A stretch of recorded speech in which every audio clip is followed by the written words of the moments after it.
Bueno, durante esta y la otra semana vamos a hacer una pequeña pausa en nuestra serie de Colina 101.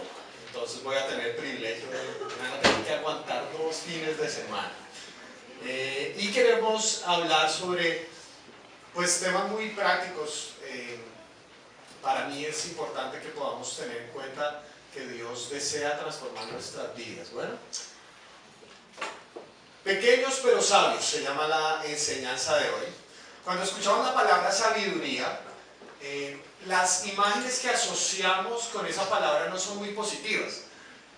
Pensamos en un viejito, canoso, de barba larga, que se mete por allá en una cueva a reflexionar sobre las preguntas más profundas de la vida y al que la gente acude de vez en cuando como para preguntarle algo.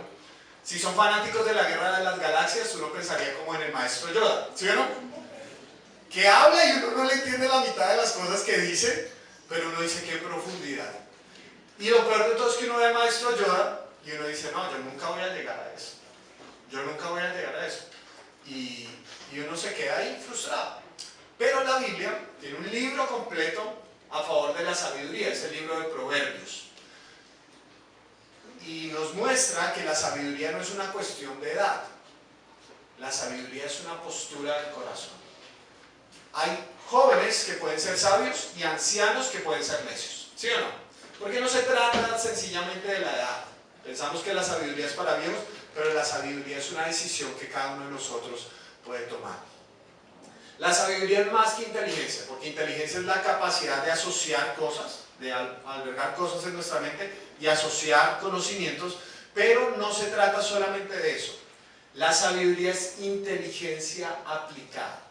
Es decir, lo que conozco, sea poco o mucho, ¿cómo lo estoy viviendo? Una persona sabia no solamente es una persona inteligente, es una persona que es capaz de poner en la vida lo que ya conoce.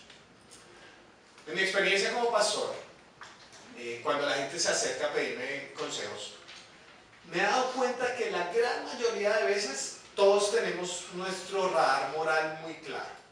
Sabemos que hay cosas buenas y hay cosas malas. Hasta el momento nadie se ha acercado para decirme, Miguel, necesito un consejo sobre cómo atracar un banco. No, hasta el momento no. O Miguel, quisiera saber cómo secuestrar a mi suegra sin dejar rastro. No, hasta el momento no ha pasado. La gente tiene muy claro que hay cosas buenas y cosas malas. Pero la mayoría de consultas más complejas son entre lo bueno y lo mejor. Cuando un joven está eligiendo una carrera, esas son preguntas difíciles, porque no es que la ingeniería sea buena y la arquitectura mala, sino que estás eligiendo entre lo bueno y lo mejor. La elección de pareja, bueno, a veces sí es mala, pero en ocasiones la elección de pareja como, bueno, ¿debo seguir esta relación o debo terminar? Esa no es una pregunta necesariamente entre lo bueno y lo malo, sino entre lo bueno y lo mejor. El momento en el que se van de casa, no todas las idas de casa son con puertas sonando y ventanas rotas, sino, ¿será que es el momento adecuado para irme de casa? Sabiduría es el arte de distinguir entre lo bueno y lo mejor. Yo deseo que cuando lleguen al final de su carrera en la vida, no digan como, tuve una buena vida. Yo deseo de todo corazón que digan, tuve la mejor vida que pudiera haber tenido. Porque fueron personas sabias, que no siempre escogieron solamente lo bueno, sino escogieron lo mejor para sus vidas. Y díganme quién tiene mejores consejos si no es Dios para nuestras vidas. Entonces en Proverbios capítulo 30 vamos a encontrar 4 animalitos pequeños, pero que nos otorgan sabiduría, que nos llevan a vivir una vida mejor de la que tenemos ahora. Cada uno de esos animalitos nos va a enseñar una palabrita que podemos ir aplicando en nuestra vida para tener más sabiduría. ¿Listo? Leamos. Proverbios capítulo 30, versículos 24 al 28. 4 cosas hay pequeñas en el mundo, pero que son más sabias que los sabios. La primera es las hormigas. Animalitos de escasas fuerzas, pero que almacenan su comida en el verano. Segundo, los tejones. Animalitos de poca monta, pero que construyen su casa entre la roca. tercero, las langostas, que no tienen rey, pero avanzan en formación perfecta. Y por último, las lagartijas, que se atrapan con la mano, pero que habitan hasta en los palacios. 4 animalitos, 4 perlas de sabiduría. Empecemos con las hormigas. ¿Qué nos enseñan las hormigas? Una palabra muy importante, la prevención. Animalitos de escasas fuerzas, pero que almacenan su comida para cuando llegue el invierno. Si ustedes han estudiado un poquito de biología, en este momento van a decir, bueno, pero la Biblia se equivocó, porque las hormigas proporcionalmente son uno de los animales más fuertes que hay en el planeta. Hay especies de hormigas que pueden levantar hasta 50 veces su propio peso. Entonces uno dice, oiga, pero qué fuerza. ¿Por qué la Biblia habla de un animalito de escasas fuerzas? El hebreo es un idioma que tiene mucha menos riqueza léxica que el español. ¿Qué significa eso? Que una palabra tiene que tener muchísimos más sentidos, ¿sí? Una sola palabra puede significar muchísimas cosas. Y aquí la palabra que se usa también puede ser traducida en el sentido de fuerza comparativa o poder. Les explico. Cuando ustedes están viendo un partido de fútbol, ustedes dicen, este es un equipo más fuerte o este es un equipo más poderoso. En los dos equipos hay 11 manos. Eventualmente los 11 son profesionales, pero uno, comparativamente con el otro, tiene más fuerza o más poder. Cuando pensamos en el reino animal, hasta el momento, yo no he visto a ningún elefante asustado como, muchachos, vienen las hormigas. No. Porque las hormigas no están en la cúspide de la pirámide alimenticia. Proporcionalmente no son animales con mucha fuerza, pero nos enseñan algo muy importante, y es prevenir. Si quieren, en el lenguaje de este proverbio, ¿qué es la prevención? La prevención es saber que el invierno siempre llega. En un país tropical como el nuestro, que no tenemos estaciones, pero que hay un deshielo, ¿sí vieron? Ustedes esta semana, sí, hay como un iceberg flotando por toda la ciudad. Que no tenemos estas estaciones tan marcadas, sino en el mismo día tenemos como 6 estaciones distintas.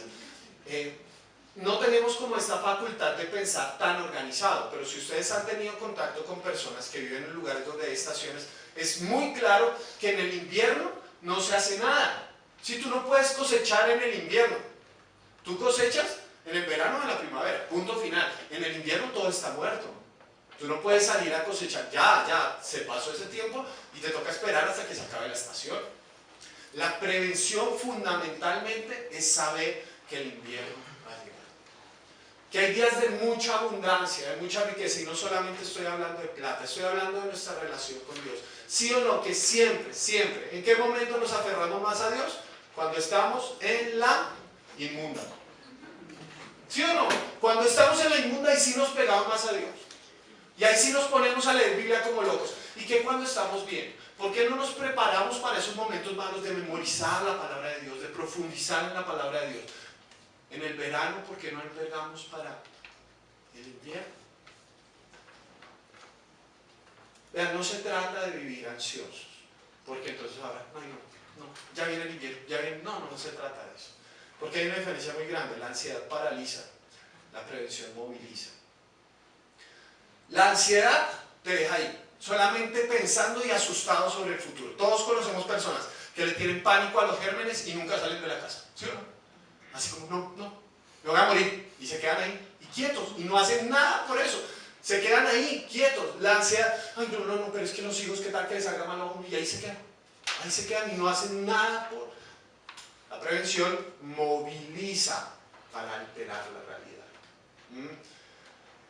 Pensamos normalmente en la plata, en la pensión que vamos a tener cuando nuestros hijos se vayan, pero quiero hacerles pensar en otra dimensión de la vida.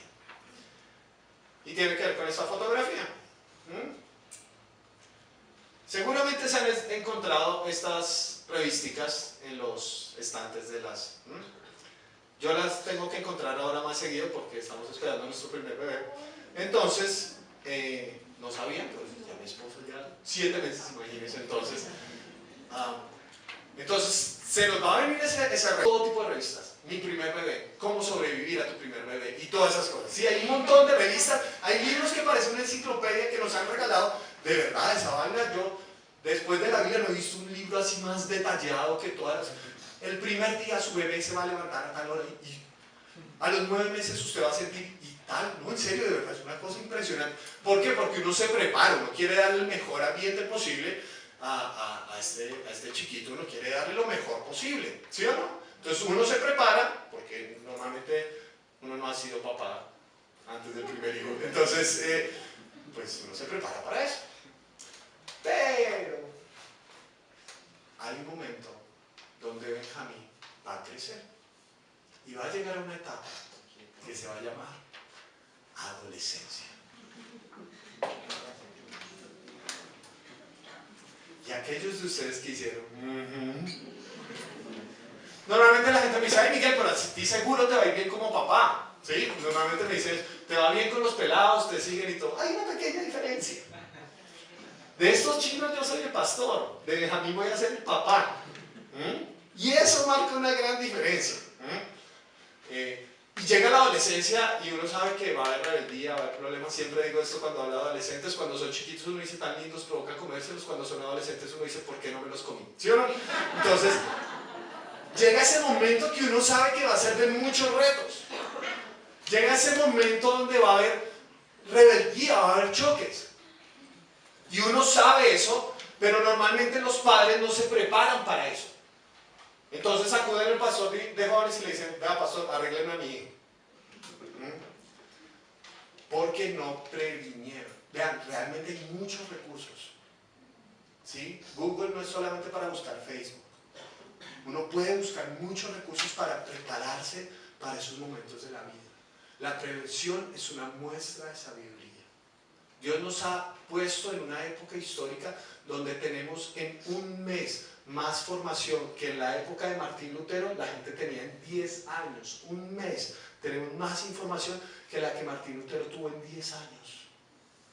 Tenemos que aprovechar y prevenir. Aquellos de ustedes que ya tienen hijos más grandes, saben que va a venir el nido vacío. Queridos amigos, no solamente hablen de eso, prevengan qué va a pasar en ese momento. Porque la prevención es una muestra de sabiduría. ¿Cuál es el mayor obstáculo para prevenir? Proverbios, hablando también de las hormigas, nos muestra cuál es el mayor obstáculo de eso. Proverbios capítulo 6, versículos 6 y 8. Anda perezoso. Fíjate en la hormiga. Fíjate en lo que hace y adquiere sabiduría. No tienen quien las mande, ni quien las vigile, ni gobierne. Con todo, en el verano almacena provisiones y durante la cosecha recoge alimentos. ¿Cuál es el mayor obstáculo para la prevención? La prevención. ¿Listo? Entonces toca desinteresarse un poquito y empezar a prevenir para lo que viene. No que te quedes asustado por lo que va a venir, sino que disfrutes tu vida ahora, pero que también te prepares para el futuro. El segundo animalito del que hablamos en el texto son los tejones. Si ustedes no conocían un tejón, les presento un tejón. Ese es un tejón. La palabra es vulnerabilidad. Y probablemente cuando leemos el texto decimos, ¿pero por qué? Porque dice, los tejones, animalitos de poca monta, pero que construyen su casa entre las rocas. Uno dice, pero si están entre las rocas, entonces no son vulnerables. Les voy a explicar por qué. Porque el tejón no es un animal muy fuerte, por eso busca refugio. Es decir, el tejón necesita algo externo, algo mayor que él mismo para protegerse. Cuando ustedes ven Nat Geo y todo eso, ¿dónde duermen los leones? En la intemperie. Porque ¿quién se va a meter con un león? ¿Sí o no? Ellos duermen en la intemperie. Pero ¿qué tal que un tejón una noche le diera el orgullo y dijera, hoy voy a dormir en la intemperie? ¿Sabe qué le pasa al otro día? Baila. Porque necesita algo superior. Él es vulnerable. Por eso busca refugio. Él no las tiene todas ganadas ni todas claras. Por eso busca refugio. Porque necesita algo exterior al mismo para protegerse. La vulnerabilidad es una muestra de sabiduría. Reconocer que tenemos cosas que son más poderosas que nosotros. Reconocer que tenemos luchas, reconocer que tenemos dificultades, reconocer que no la tenemos clara, que no somos el león de la selva, sino muchas veces somos este tejoncito que está muy expuesto en la vida, ¿sí o no? Todos aquí tenemos luchas, todos aquí tenemos dudas, todos aquí tenemos preguntas y temores, somos vulnerables. Por eso, cuando reconocemos nuestra vulnerabilidad, buscamos refugio. Se trata de Dios, por supuesto, pero también se trata de otros. Se trata de ser vulnerable con otros. Si tienes una lucha, qué bueno tener un amigo con el cual puedes decir, ¿sabes qué? Eso me cuesta. Qué bueno que esta fuera una comunidad donde podamos ser vulnerables. Decirle a alguien, oiga, ¿sabe qué? Tengo un complique en esto, y la gente me dirá, ¿usted? Que lleva 10 años en el Evangelio. ¿Quién nos metió la idea que por más tiempo de experiencia en el cristianismo tenemos menos luchas? ¿Quién nos metió la idea que cada vez que vamos caminando estamos más solos? ¿Ustedes no creen que todos esos escándalos de pastores que cayeron en pecado, pues siempre que uno peca cae, ¿no? Entonces, que cayeron en pecado? Yo siempre me pregunto, ¿él no tuvo a alguien a quien decirle, oiga, me está llamando la atención una vieja que no es mi esposa? Y no le dijeron, ¡oh, pastor! ¿Por qué creamos una comunidad donde nos creemos todos leones cuando sencillamente somos tejones? El principio es este: cuando no eres vulnerable, eres vulnerable. Cuando no eres vulnerable voluntariamente, cuando no cuentas con alguien, tus debilidades, tus luchas, las cosas que no tienes claras, cuando no eres vulnerable voluntariamente, te estás convirtiendo en ese momento en alguien vulnerable para el enemigo. El enemigo ataca a aquellas personas que están absolutamente solas. Por eso esta imagen, unos post-it. Dios, por su gracia, me ha permitido compartir en muchos campamentos de jóvenes a lo largo de estos años. Y una de las cosas que me gusta hacer es que los jóvenes pregunten cosas. Es decir, yo no solamente decirles cosas, sino que siempre les pido a los organizadores que me den una sesión donde los muchachos puedan preguntar lo que quieran. Normalmente les digo los que pregunten sobre el tema, pero los pelados siempre preguntan de los extraterrestres y todo eso. Entonces, bueno, igual trato de darles mis ideas. Y entonces estábamos en un campamento hace como 1 o 2 años en Barranquilla, y estábamos hablando de nuestra relación con Dios, cómo acercarnos y tener una conexión más clara con Dios. Entonces les pedí a los muchachos que escribieran sus preguntas, y de verdad había preguntas extraordinarias. La que más me marcó fue una que un muchacho hizo. Y vean la pregunta: ¿cómo puedo tener una relación en constante crecimiento con Dios?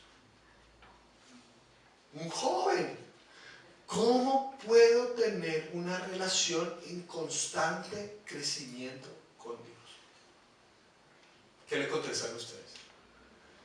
Vean, a mí se me ocurrió una grandiosa idea, y fue como tengo confianza con los líderes de esa iglesia, entonces yo empecé a preguntarles enfrente de los jóvenes, y le dije: Daniel, ¿tú tienes una relación en constante crecimiento con Dios? Él dijo, no. Hay días donde leo la Biblia y entiendo, y hay días donde no entiendo nada. José, ¿y tú tienes una relación en constante crecimiento con Dios? No. Hay veces que voy a la iglesia porque quiero, y hay veces que es porque me toca. Le pregunto a Helen, ¿y tú tienes una relación en constante crecimiento con Dios? No. Hay días donde oro y hay días donde me quedo dormida orando. ¿No les ha pasado? Que uno se convence a uno mismo diciendo, voy a dormir acostado, voy a orar acostado. Señor, te amo. Uno se duerme y se levanta en la mitad de la oración. Entonces, en el nombre de Jesús, amén. Uno no ora nada, ¿sí? Pero uno se levanta en ese momento. Entonces, después de escuchar esa respuesta, le dije al joven, bienvenido al club de los seres humanos. Porque no tenemos una relación en constante crecimiento con Dios. ¿O sí? Hay días de altas y hay días de bajas. Hay días donde damos un paso adelante y sentimos que damos 3 atrás. Hay días donde estamos en conflicto y hay días donde estamos en victoria. Les pregunto, ¿Ustedes creen que esos líderes de jóvenes perdieron autoridad con los muchachos en ese momento? ¿Por qué entonces creemos que la autoridad se gana mostrando nuestras fortalezas débiles? Dios es fuerte y eso es lo que verdaderamente importa. La vulnerabilidad se trata de reconocer que no la tenemos toda descifrada, que necesitamos un refugio más grande que nosotros. Primer animalito, las hormigas, que aprendemos la prevención.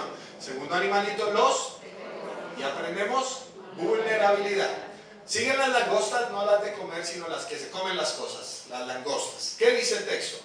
Las langostas que no tienen rey, pero avanzan en una formación perfecta. ¿Cómo se llama eso? Iniciativa. Que no se necesita alguien que te diga qué hacer para que hagas lo que tienes que hacer. Eso es iniciativa. Que no necesitas un gobernante, que no necesitas alguien que te diga dónde debes ir, qué debes hacer, cómo debes actuar. Eso se llama iniciativa. Vean, todos nosotros vemos las necesidades que hay en este mundo. Dios nos dio unos lentes para ver la vida. Todos nosotros sabemos que hay necesidad en la niñez, en la juventud, que hay necesidades sociales, políticas, económicas. Hay necesidades múltiples, ¿verdad? Pero yo lo que creo es que Dios a cada uno de nosotros nos dio un corazón por una necesidad específica. Yo sé que hay niños que están sufriendo, yo lo sé. Pero mi corazón principalmente va hacia los jóvenes que están en necesidad. Yo sé que hay esa necesidad, pero yo creo que mi llamado es enfocarme en esa cosa que puedo solucionar. ¿Me explico con lo que estoy diciendo? No se trata de que solamente veas todas las necesidades del mundo, porque no las vas a poder cubrir todas. Se trata de que de pronto te enfoques en esa necesidad que especialmente está llamando a tu corazón. Todos podemos ver la necesidad que hay, pero la iniciativa no se trata solamente de ver necesidad. Es esto: iniciativa es ver una realidad y actuar para modificarla. Una persona con iniciativa no es solamente la que ve el problema. Esa normalmente es una persona criticona. Ay, no, pero en la iglesia pasa esto. Ay, no, pero en el país pasa eso. Y quéjese, que yo no sé si conocen personas así, pero hay personas que todo el tiempo se la pasan quejando de todo lo que pasa. Pero la iniciativa no es solamente ver la necesidad, sino actuar para modificar esa realidad. Esa es la verdadera iniciativa. Por eso quiero invitarlos a que por un momento pensemos en la iglesia. No hablo de esta iglesia, hablo de la iglesia como cuerpo de Cristo. Yo creo que la falta de iniciativa, bíblicamente hablando, es un pecado. Como iglesia en Colombia, no pensamos en los huérfanos, sinceramente, hasta que no fue inminente que los homosexuales pudieran adoptar. Y la Biblia tiene más veces la palabra huérfano que la palabra homosexual. Y el huérfano debería haber sido cuidado por el pueblo de Dios. Es un pecado nuestra falta de iniciativa, porque fuimos reactivos, no propositivos. Yo creo que debemos arrepentirnos de ese pecado, porque es natural que la oscuridad se extienda cuando la luz se metió debajo de la mesa. Y creo que estamos en un momento histórico donde debemos tomar iniciativa para alterar el curso de nuestra historia. En serio, quiero invitarlos a pensar. Yo lo estoy pensando muy seriamente, a pesar de que estamos esperando a nuestro primer hijo de sangre. Yo estoy pensando muy seriamente si yo y si nosotros como familia tiene que llegar al punto donde adoptemos un niño. Se los digo de corazón. Y yo quiero invitarlos a que lo piensen. De verdad, se los digo de todo corazón. Si toda la iglesia en Colombia tomara la decisión de adoptar un niño, no habría huérfanos por adoptar. Somos nosotros los que tenemos que tomar iniciativa por el bien de esos niños que no tienen hogar. Iniciativa. para no solamente tener una vida buena, sino tener una vida mejor. Y acabamos con un animalito que a muchos les causa fobia, que son las lagartijas, que se atrapan con la mano, pero que habitan hasta en los palacios. Les explico por qué esta palabra, audacia. Aquellos de ustedes que han ido a Tierra Caliente, o han vivido en Tierra Caliente, se dan cuenta que uno puede estar en una finca que, mejor dicho, está al borde del monte, en la edad premoderna, o uno puede estar en una super finca en el Peñón, ¿sí o no? Y uno asea o pide a una persona que asee y limpia las telarañas, las paredes, los pisos, toda la cosa, pero en la noche, ¿sí o no? Que uno la ve pasar, ¿sí o no? Está en todos lados, ¿sí? Y uno se pregunta dónde tienen las cuevas estas desgraciadas, porque uno todo el tiempo ve lagartijas andando de aquí para allá. Díganme ustedes, si es que no se trata de aseo, ¿sí? No se trata de aseo, sino están. Ellas no están pensando como, construyeron una urbanización, no me puedo meter aquí. No, ellos están. ¿Sí o no? Las lagartijas están. Y uno tiene que convivir con eso. En un lugar como este, donde se escribió este texto bíblico, que era muy caluroso, pues había lagartijas todo el tiempo y en todo lugar. Hasta en los palacios de un rey. Y no se supone que una lagartija debería estar en el palacio de un rey. Pero ahí está, ¿sí o no? La lagartija no es como a la entrada, esto es un palacio, no me puedo meter. No, ella entra y está. Eso se llama audacia. ¿Saben por qué? Porque la audacia es no limitarse por los se supone que nos rodean. Hay muchos se supone a tu alrededor, ¿sí o no? Se supone que una iglesia de este tamaño de personas no debería estar construyendo un templo como ese. Pero ustedes son audaces.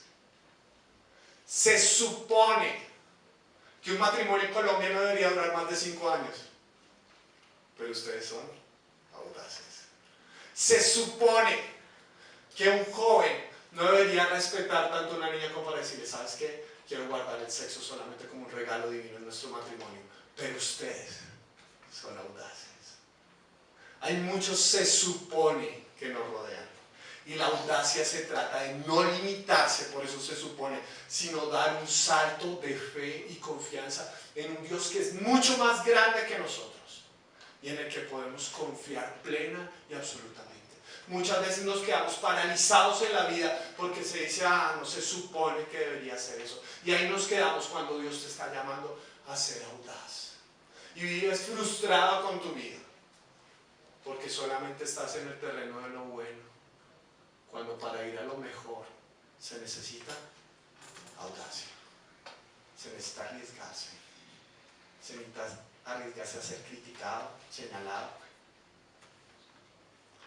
Y por eso quiero terminar esta reflexión contándoles algo de mi experiencia, de lo que está detrás de mi primer libro.